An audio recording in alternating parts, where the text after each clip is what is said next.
सभी दर्शकों को जय श्री कृष्ण। हमने अगले वीडियो में चर्चा की थी कि सनातन में, भारतीय संस्कृति में शव को क्यों जलाया जाता है, और ये भी कहा था कि उसमें उसकी आसक्ति न रहे बॉडी में, क्योंकि इतने दिन तक वो आत्मा, वो प्राण उस शरीर में रहे हैं, तो आसक्ति होना स्वाभाविक है। इसीलिए उस शरीर को समाप्त करना आवश्यक होता है ताकि आत्मा आगे पलायन कर सके, आगे का रास्ता बढ़ सके। लेकिन आज और प्रश्न आए हैं कि साहब आपने उसको और विस्तार करना है कि उसको शव को जलाया क्यों जाता है, उसके बारे में थोड़ा विस्तार और करो। तो ये तो हम जान ही गए कि आत्मा का उससे अटैचमेंट होता है, आसक्ति होती है, इसलिए उसको जलाते हैं। लेकिन और भी कोई कारण हो तो आज कुछ दर्शकों के फोन आए थे, तो आइए उसका और विस्तार करें। शव को गाड़ने से जो हानि है उसको आप समझिए। अगर मान लीजिए 8 अरब पूरी धरती पे अभी लोग हैं, पूरी धरती पे 8 अरब जनसंख्या हो गई है। अब सभी को अगर उस समय जिसकी भी मृत्यु हो जाती उनको गाड़ने लगे तो करोड़ों अरबों व्यक्तियों, यानी कि करोड़ों लोगों को उसमें गाड़ा जाएगा। तो क्या होगा कि जो धरती के अंदर जो पानी है वो दूषित होगा, निश्चित है। जब बॉडी को बाहर डाल दो किसी को, उसको जलाया न जाए, गाड़ा नहीं जाए, कितनी बदबू और सड़ान फैल जाती है, कोई जानवर भी मरता है।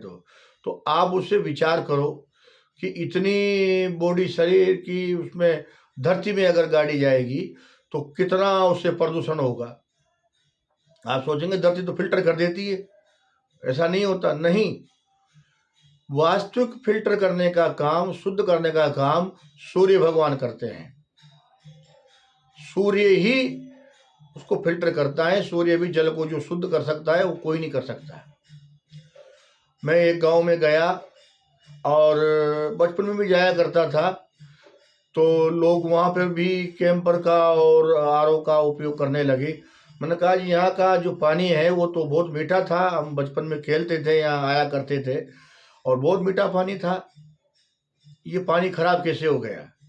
तो वहाँ के लोगों ने कहा जी जब ये सरकार वो कच्चे शौचालय की योजना लाई तो हर घर में शौचालय बन गए, कच्चे वाले, जो पानी को सोख लेते हैं अंदर ही, और वो ओवरफ्लो होकर के पानी बाहर नहीं आता, कच्चे होते हैं वो। हाँ, तो उससे क्या हुआ कि धरती का पानी सिपेज होकर के जितने भी कुएं थे यहाँ उनमें वो गंदा पानी आ गया, और परिणाम ये हुआ कि कुओं का पानी सड़ गया और अब आज वो पानी पीने योग्य नहीं रहा। कोई कोई कुएं बचे हैं जो गांव से दूर थे, वो कुएं बचे हैं। इससे अंदाजा लगा लीजिए कि उसी तरह से देह को उसको हम गाड़ते हैं तो वो भी इतनी सड़ान पैदा करती है, उसमें भी हड्डी मांस मज्जा सब होते हैं, और जब बरसात होती है तो उसका वो सब गल के खत्म हो के कहीं ना कहीं तो जाएगा ना, सिपेज होकर के, तो कुएं में जाएगा, बोरिंग में जाएगा और वो हानि पहुंचाएगा। इसीलिए भी जरूरी है कि बॉडी को और शरीर को जलाना चाहिए।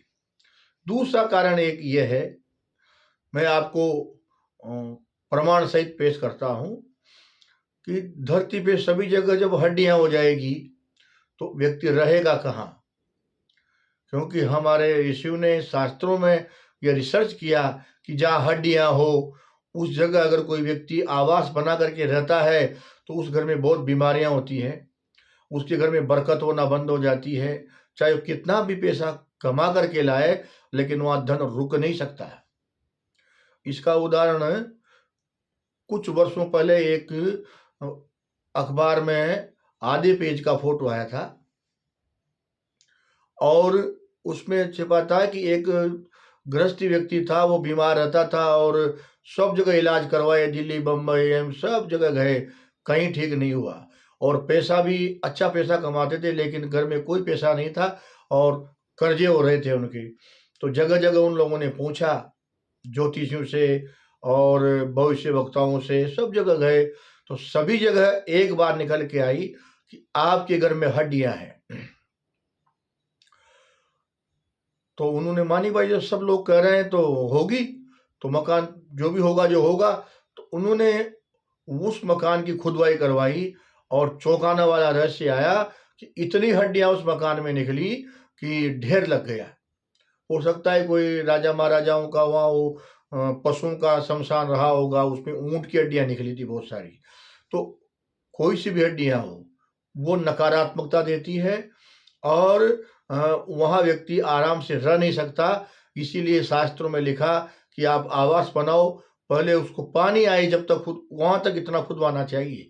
अगर आप जीवन को आनंद से जीना चाहते हैं तो हम यज्ञ भी करवाते हैं, तो यज्ञशाला में भी ये नियम है कि पानी नीचे आ जाए इतना तक उसको खोदना चाहिए। हालांकि उस समय पानी 10-5 हाथ पे आ जाता होगा, अब तो बहुत लेवल होगी, इतना खोदना संभव नहीं है। लेकिन उस जमाने के हिसाब से लिखा है कि पानी आ जाए, तो पानी पहले 8-10 हाथ पे पानी आ जाता था। तो इतने लेवल पर हड्डियां वगैरह होती है, मुर्दों को गाड़ते ताकि वो हड्डियां वगैरह अगर हो तो भी वो बाहर निकल जाए।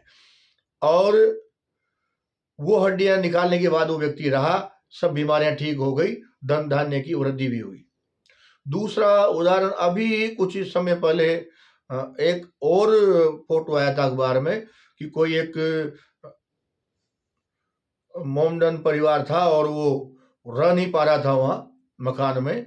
और उसने भी जब पूछा कि मैं परेशान हूँ, क्या करूँ, सब जगह गया, जहाँ जहाँ भी उसको जाना चाहिए था अपना इलाज करवाने के लिए, लेकिन कुछ नहीं हुआ।